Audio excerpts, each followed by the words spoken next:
রে তুই এত রাতে এখানে কেন? তোর এই চিঠিটা দিতে আসছি।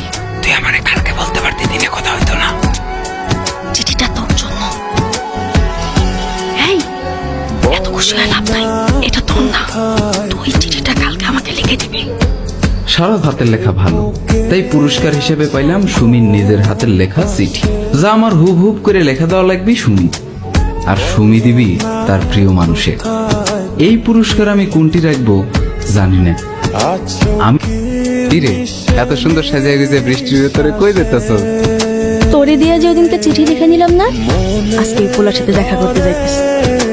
ও তো যা। যা মানে? ভালো হয়েছে তোর সাথে দেখা হয়েছে, চল তুই আমার গাড়ি উঠে দিই।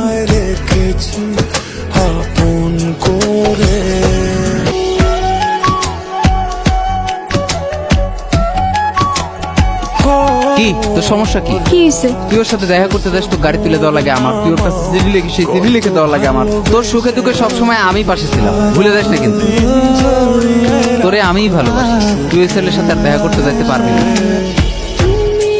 শোন, বিদেশ থেকে আমার মামাতো ভাই আসছে, এখন বাসা থেকে বলতেছে ওর সাথে আমাকে দিয়ে দিবি। আমি তো ওই ছেলেকে ভালোবাসি, কালকে আমি পালায় যাব, তুই আমার সাথে যাবি, তুই আমাকে ওই ছেলের হাতে উঠে দিবি। ওই ছেলেকে ফোন দে। কোন ছেলে? তুই যার সাথে পালায় যাবি, তুই দেখলে পরে সমস্যা হয়ে যাবে। তুই তো ডিম, তুই যে আমাকে ভালোবাসিস, তুই জীবনে বলতে পারতি আমি যদি তোরে না ভালোবাসি আমি কারে ভালোবাসি?